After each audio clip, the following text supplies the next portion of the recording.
పిల్లికి కూడా ఎప్పుడు బిచ్చం వేయని తండ్రి కొడుకులు గౌరవనీయులు చంద్రబాబు నాయుడు గారు, లోకేష్ గారు సన్నాయి నొక్కులు చూస్తుంటే అవ్వాలో ఎడవాలో అర్థం కాని పరిస్థితి. 2 ఎకరాల నుంచి 2 లక్షల కోట్లకి పైగా సంపాదించుకున్న చంద్రబాబు నాయుడు గారి సుదీర్ఘ రాజకీయ జీవితంలో ఆయన ఎంత మందికి సహాయపడ్డారు అనేటువంటి ఒక విషయాన్ని ఒక్కసారి వివరిస్తే ప్రజలు కూడా తెలుసుకుంటారు.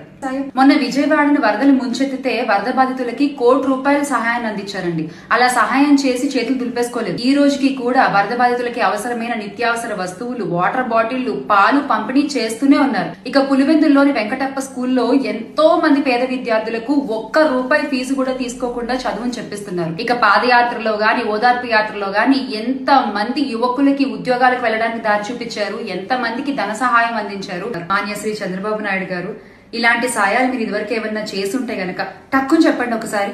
అధికార బలం, మీడియా బలం ఉంది కదా అని మీరు ఏది పడితే అది అలా దుష్ప్రచారాలు చేసుకుంటూ పోతే మీరు చెప్పే అబద్ధాలను నిజాలైపోతాయి. చేమలక్కయ్య అలియాస్ చామలక్కయ్య పాపం ఏదో కొత్తగా అధికార ప్రతినిధి పదవి ఇచ్చారు కదా అని చెప్పేసి ఎగిరెగిరి ఏదో వచ్చి నిన్ను నిరూపించుకోవాలని చెప్పేసి వీడియోలు చేయడం కాదు. అందులో ఉన్న సబ్జెక్ట్ ఏంది, మనం మాట్లాడే దాని మీద ఎంతవరకు వాలిడేషన్ ఉంటుంది అనేది కూడా చూసుకుని మాట్లాడాలి చామలక్క. లేకపోతే పరువు పోద్ది. మేమేదో చాలా ఆనందంగా నీ ఐరన్ లెగ్ నువ్వు ప్రచారం చేసిన ప్రతి చోట ఓడిపోయింది, ఇలాగే నువ్వు 10 కాలాలు చల్లగా ఉండి అదే పార్టీలో ప్రచారం చేసుకుంటూ ఉండాలని మేము కూడా ఎక్స్పెక్ట్ చేస్తున్నాం. నిన్ను ఏదో టార్గెట్ చేయాలని ఎక్స్పెక్ట్ చేయట్లేదు. సరే, ఏదో అధికార ప్రతినిధి ఇచ్చిన వెంటనే పాపం ఆతృతగా వచ్చేసి నువ్వు నిరూపించుకోవాలి అని చెప్పేసి ఒక వీడియో చేసాం. అందులో ఏమన్నామంటే చీమకు కూడా బిచ్చం పెట్టని తండ్రి కొడుకులట. అదెవరో తెలుసా? నేను పుట్టి బుద్ధి ఎరిగిన దగ్గర నుంచి, నాకు రాజకీయాల గురించి తెలిసిన దగ్గర నుంచి ఏదైతే నువ్వు పార్టీలో ఉన్నావో ఆయన గారు కావచ్చు, ఆయన తండ్రి గారు కావచ్చు, గవర్నమెంట్ తరపున కాకుండా, అంటే గవర్నమెంట్లో ఏదన్నా పథకాలు కానీ పెట్టారేమో తప్పించి గవర్నమెంట్ తరపున కాకుండా ఏనాడు సొంతంగా వాళ్ళు ప్రజలకు చేసింది కానీ లేకపోతే ప్రజలకి పెట్టింది కానీ ఏనాడు ఈ రాష్ట్రంలో ఉన్న ప్రజలైతే చూసింది లేదు, కనింది లేదు, వినింది లేదు. కానీ ఇక్కడికి వచ్చేసరికి నారా భువనేశ్వరి గారి ఆధ్వర్యంలో ఎన్టీఆర్ ట్రస్ట్ ద్వారా ప్రతి ఏటా కొన్ని వందల వేల జీవితాలు బాగుపడుతున్నాయి.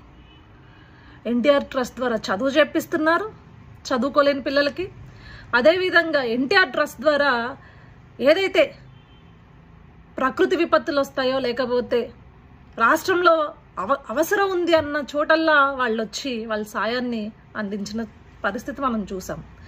ఏదో మనకు అధికార ప్రతినిధి ఇచ్చారు, ఇష్టం వచ్చినట్లు రాజకీయాలు తెలియకపోయినా మనకి శుద్ధమైన పుట్టకతో వచ్చిన వాక్శుద్ధి ఉంది కాబట్టి మాట్లాడేస్తే జనాలు నమ్మేస్తారు అని చెప్పేసి సాగదీసుకుంటూ అచ్చ తెలుగులో మాట్లాడుతున్నట్లు కనుక ఏదో కటింగులు ఇచ్చావనుకో, ఇలానే నువ్వు ఇవ్వాలి. ఎందుకంటే నువ్వు పిట్ట కథలు చెప్పినప్పుడు 11కి వచ్చాయి, నువ్వు ఇలానే వాక్కుంటా పోతే ఇంకొకటి వస్తుంది, ఆ పక్కన 11 పక్కన 1 పోతే ఇంకొకటి వస్తుంది.